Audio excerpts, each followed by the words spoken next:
Ok. Entonces empieza desde ya. Ok, bueno, usted había mencionado, el pastor había mencionado que Jesús, la persona del Hijo, es el mismo Jehová en el Antiguo Testamento. Pues esto queda claramente evidenciado, refutado, cuando leemos, por ejemplo, por poner un ejemplo, Proverbios 34, que dice: ¿quién ha ascendido al cielo para que pueda descender? ¿Quién ha recogido el viento en el hueco de ambas manos? ¿Quién ha vuelto las aguas, quién ha envuelto las aguas en un manto? ¿Quién ha hecho que todos los cabos de la tierra se levanten? ¿Cuál es su nombre? ¿Y cuál es el nombre de su hijo? Si acaso lo sabes. Pues Jehová es la misma persona que si Jesús es el mismo Jehová, porque aquí dice que aquí hay dos nombres. Hay alguien que ha creado todas las cosas y ha envuelto todas las cosas en su mano, lo ha hecho todo. Y dice que tiene un hijo y ese hijo tiene un nombre. Entonces aquí hablamos en la parte final, dice, ¿cuál es su nombre? ¿Y cuál es el nombre de su hijo? Está hablando de dos personas. Entonces Jehová no puede ser el nombre del hijo jamás. No hay ninguna referencia a ello. Y en cuanto al hecho que menciona lo de la gloria, hasta los mismos cielos declaran la gloria de Dios. Cuando dice la escritura que verán a la gloria de Dios, no está diciendo que verán al mismo Jehová, porque si no, entonces cuando la Biblia dice que los cielos declaran la gloria de Dios, entonces al yo mirar a los cielos estoy precisamente mirando al mismo Jehová, lo cual sería una contradicción. Entonces creo que debería haber algún argumento más, o más, vamos a decirlo así, más tangible, para demostrar que Jehová es el mismo Jesucristo en las antiguas escrituras. También había mencionado lo del pastor, citó Salmos 23 para hablar del pastor, pero fíjense algo interesante, que el mismo Jesucristo dijo que a él le habían sido otorgadas todas esas ovejas por su padre. Eso no está excluyendo a Jehová de ser un pastor, porque Jehová mismo, vuelvo y repito, le dio esa autoridad al hijo, incluso hasta de pastorear el rebaño de él. Él nunca dijo que fueran de él, que fueran su posesión. Dice, él los atrae a mí. Entonces claramente vemos de que Jesucristo ha sido delegado como pastor de las ovejas de Dios. Entonces, no sé, el Salmo 23, bueno, no lo veo como algo tangible para demostrar que Jehová es el mismo Jesucristo, cuando Jehová es pastor y le está delegando ese trabajo de pastorear el rebaño a su hijo. Eso no demuestra absolutamente nada. Ahora, con respecto al caso de los corchetes, el pastor dice que eso es una adulteración. ¿Cómo va a ser una adulteración cuando lo estamos poniendo entre corchetes? Cuando una expresión bíblica se pone entre corchetes es para darle un sentido gramatical al texto. Esto no es una adulteración, porque en las expresiones, por lo menos en el griego, cuando uno traduce al español, la gramática del español sugiere la inserción de ciertas expresiones en la escritura para poderlo entender. Por ejemplo, en la escritura griega no existe el artículo indefinido un, y sin embargo en todas las Biblias lo vemos, hasta en la Biblia Reina Valera, ¿verdad? Pero eso en griego no existe. Pero entonces, ¿por qué lo agregan? ¿Es una adulteración? No, jamás. Eso no es una adulteración, sino que están traduciendo el idioma español y eso sugiere la añadidura de ciertas expresiones para darle sentido a las palabras. Ahora bien, él mencionó otra cosa, lo de Zacarías. Él dice que yo no voy a tocar el texto de Zacarías 19, de Zacarías 2, donde habla de verán aquel. Pues la misma Reina Valera que le quise citar en su pregunta, demuestra que hay una adulteración en su Biblia. Juan 19:37 dice, y también otra escritura dice, mirarán al que traspasaron, no dice, mirarán a mí al que traspasaron, no dice eso. Entonces él tiene que escoger, el trinitario, el lector de la Reina Valera, tiene que escoger si es el texto de Zacarías que está mal traducido o si es el de Juan. ¿Cuál de los dos está mal traducido? Porque en uno dice me verán a mí y en el otro dice me verán a aquel. Entonces, ¿cuál es el verdadero? Estoy leyendo Reina Valera. Ahora, si de hablar de adulteraciones, en la Biblia, en la Reina Valera es una de las Biblias más adulteradas, especialmente la versión del 60, porque en la versión del 60 tenemos la expresión en 1 Juan 5:7, una alusión a la Trinidad, que en el cielo hay tres que dan testimonio. A mí me gustaría que el pastor en su próxima refutación pueda mostrar su Biblia interlineal, a ver si eso es lo que dice la Biblia interlineal, que hay tres, el Padre, el Verbo y el Espíritu Santo, y esos tres son uno. Cuando Deuteronomio dice es uno, 1 Juan 5:7, ese texto falso dice son uno. Entonces eso es una contradicción bíblica, y cuando lo vemos a la luz de la Biblia interlineal, la de la cueva que tiene él ahí, esas expresiones no están.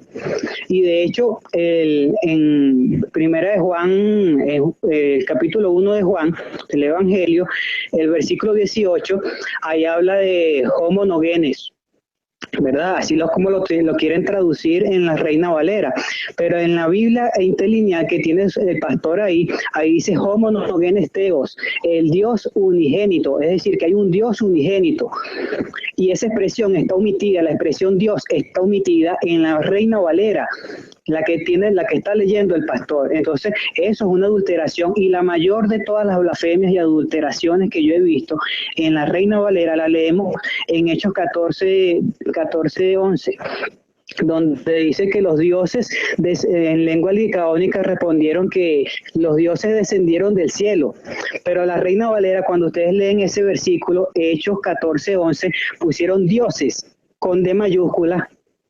Entonces es decir que para los traductores de la Reina Valera creen en más de un Dios todopoderoso, pusieron dioses en plural con D mayúscula. Eso es una blasfemia, una adulteración. ¿Cómo explican eso?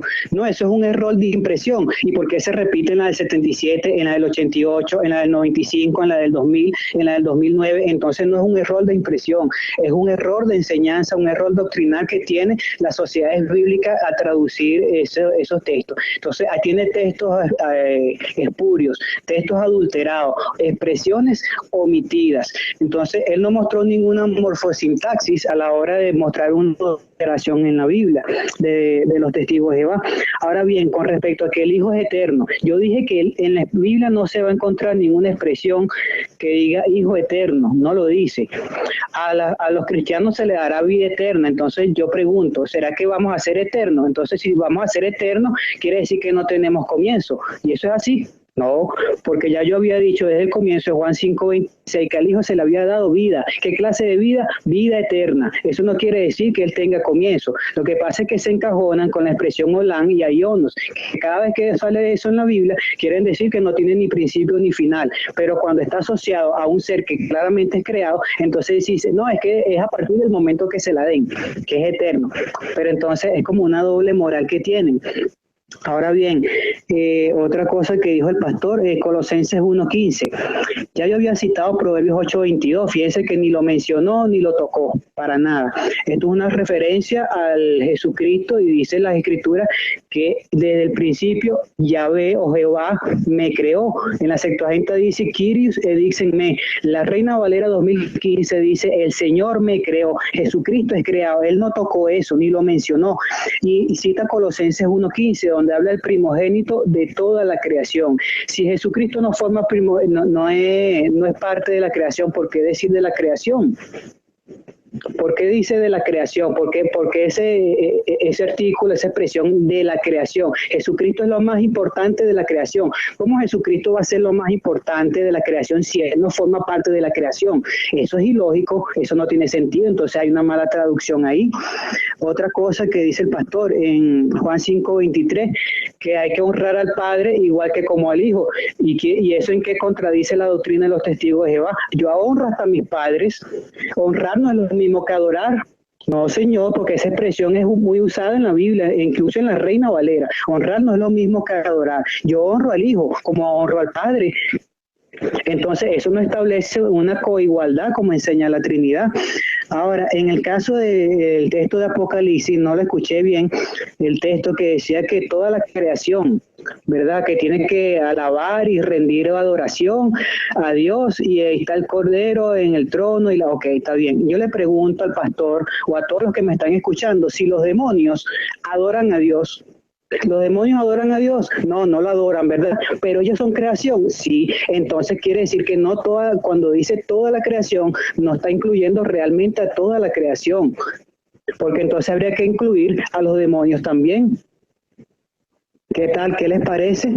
Entonces no podemos decir que por el hecho de que diga toda la creación está implicando también a Jesucristo, porque en el libro de las Crónicas, todo el pueblo se inclinó delante del rey y delante de Dios y dieron adoración. Entonces la adoración también fue para el rey. No puede ser. Eso fue cuando instauraron el templo. No recuerdo ahorita la cita. Dice que todo el pueblo se inclinó delante del rey y delante de Jehová y dieron adoración. Entonces es obvio que se está exceptuando de la adoración al rey, porque entonces estuvieran cayendo en idolatría, y cómo Jehová iba a permitir eso. Otra cosa. Romanos 9:5.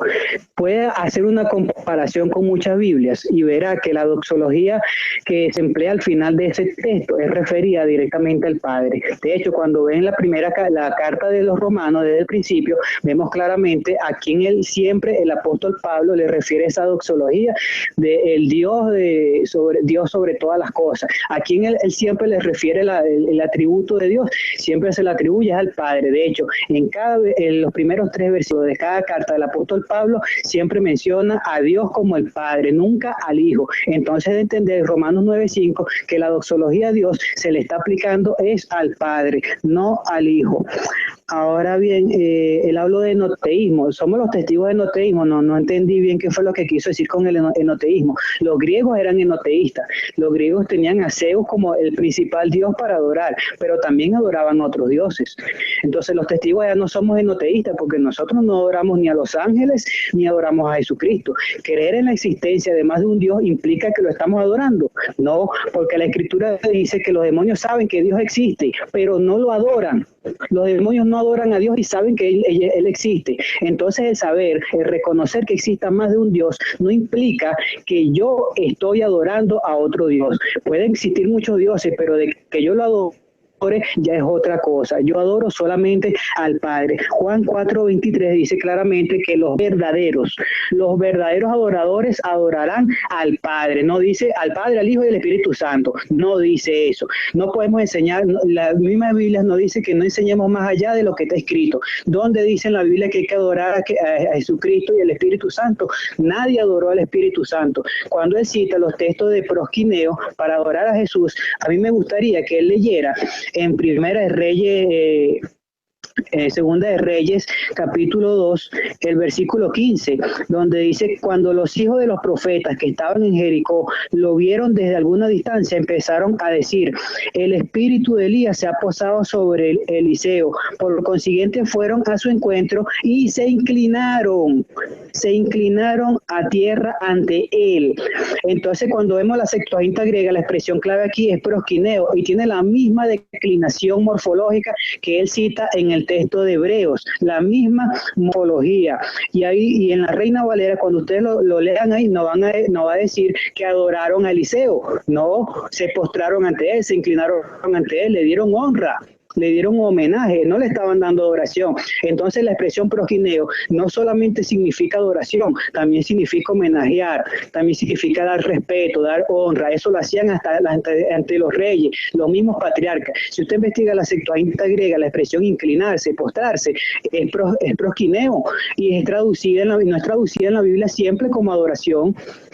Entonces, ¿por qué en algunos versículos prosquineo lo traducen como o rendir honra, homenaje, y en otros lo traducen como adoración? Si es adoración, tradúzcalo todo el tiempo adoración y ya está, pero no es que en unos sí van a traducir como postrarse y en otras como adoración. No, tienen que ser consecuentes con lo que enseñan. Como los testigos de la Biblia enseñan, ¿verdad? Y los testigos también, que la adoración es solamente para el Padre, cada vez que la expresión prosquineo se refiere a otra persona, incluyendo la persona de Jesucristo, el Hijo, lo traducimos como homenajear, o rendir homenaje, postrarse, así como lo vemos en el segundo libro de los Reyes, capítulo 2, versículo 15.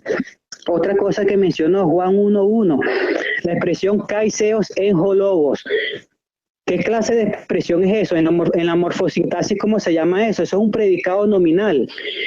Cuando en la Biblia se traduce un predicado nominal, la mayoría de las veces se le agrega un artículo indefinido en su Biblia Reina Valera. Cuando se habla de los apóstoles, se dice que uno de ellos era un diablo o un calumniador, que en este caso era Judas. Usted ve la Biblia ahí y ahí dice un diablo.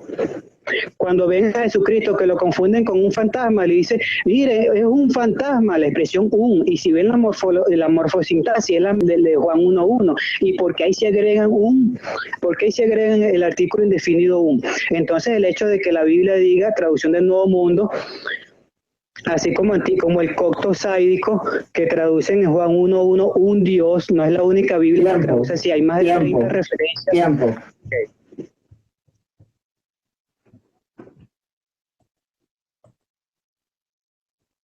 Ok, gloria a Dios. Voy yo entonces. ¿Cómo dar el audio?